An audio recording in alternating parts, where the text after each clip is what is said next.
Ay, magsaka para makapansin. Ma'am, excuse daw ma'am. Excuse daw ma'am. Excuse daw. Para makatayo sa ma'am hindi.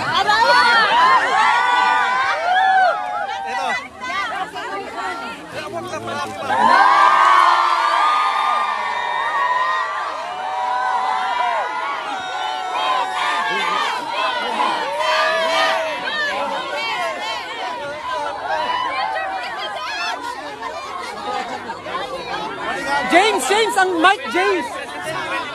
Madali ko apa.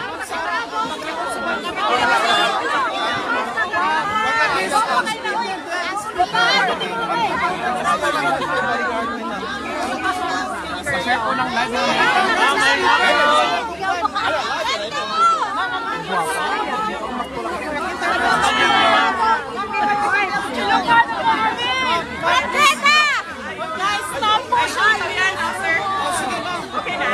Ma'am, okay na ma'am. Okay. Yes. Unang-una, nagpapasalamat ako sa inyong lahat, sa inyong pagpapakita ng suporta dito, at sa ating mga kababayan na nandoon sa Pilipinas. Nagpapasalamat ako sa pagpapakita nila na galit. At sobrang galit.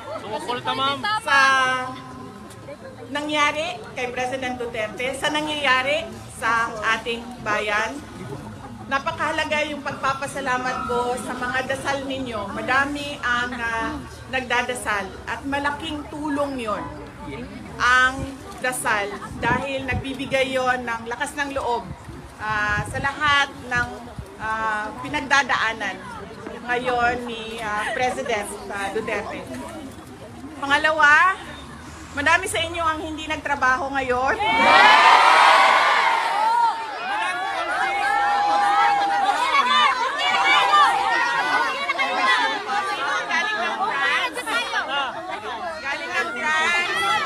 Galing ng Belgium. Germany. Galing ng London. Germany.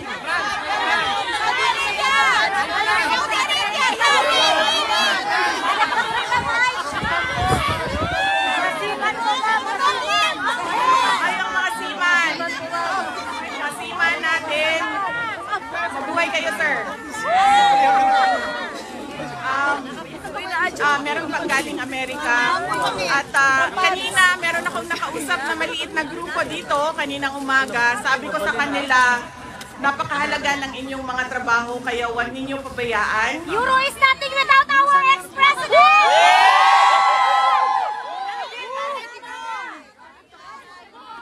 Yes, dahil alam ko breadwinners kayo lahat. Hindi nyo gusto magsapalaran sa ibang bansa, maiwan ang pamilya ninyo doon sa ating bayan. Pero napakahalaga yung trabaho ninyo at yung pag-alaga ninyo sa inyong mga mahal sa buhay na nasa Pilipinas. Alalahanin natin, napakahalaga yung edukasyon nila. Kailangan natin paulit-ulit na sabihin sa kanila na yun ang magpapabago sa buhay nila, ang edukasyon nila. So maraming salamat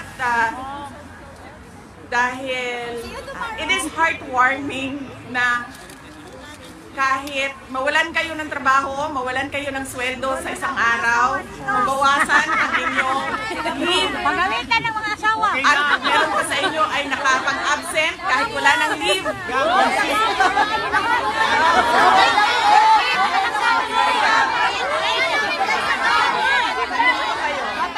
Ma'am, para muna sa mga tao sa Pilipinas, para sa pamilya. Mahal ko kayo.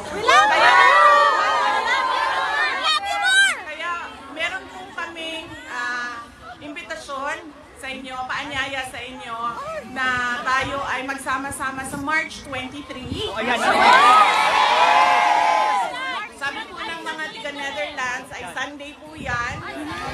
At sabi ko kanina sa mga kasama natin na kababayan dito, sabi ko, Friday, Saturday, maglaban na kayo. Dahil Sunday, magkita-kita tayo sa March 23. Location! Location, ma'am! Dito po, sa Netherlands. Hindi ko lang alam kung sa Amsterdam, sa Hague, pero dito siya sa Netherlands. Saan siya i-announce? Saan po siya i-post, ma'am? Asa siya i-post? Asa siya? Ang pagkakaalam ko, meron kasi kayong mga group leaders. Yes, ma'am. Iba't iba Okay, good. Sige, sige. Okay, that's nice. Meron pong ginagawang meeting. Kahapon may ginawang meeting. Di bali po, sasabihin ko sa kanila na i-post nila publicly para kahit yung hindi membro ng grupo ay alam nila kung saan sila. Suporta, may suporta.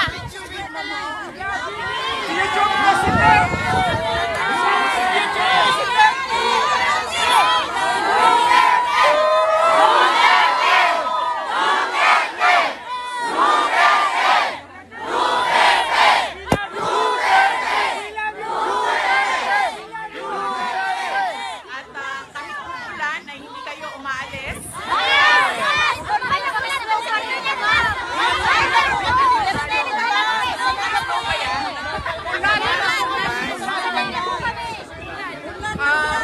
Para po sa mga Pilipino sa Pilipinas, ma'am. Gusto ko lang ulitin kasi kanina Kasama pamilya. masyadong malayo yung iba. Hindi ninyo narinig kung ano yung mensahe ni Pangulong Duterte.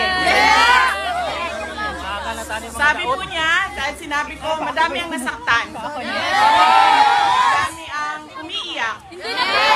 Madami ang galit. At sinabi ko, mahalaga, madami ang nag-absent. Kaya sinabi ko sa kanya, ano ang gusto mo ipaabot sa kanila? Ang una niyang tanong is, nandyan sila sa labas? Oo, nandyan sila sa labas. Sabi niya, hindi ko man lang sila makausap at makamusta. Sabi ko, darating tayo dyan.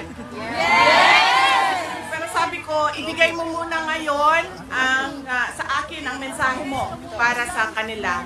So sinabi niya, unang-una, relax lang. May hangganan ang lahat. There is a day of reckoning. Yan ang kanyang mensahe.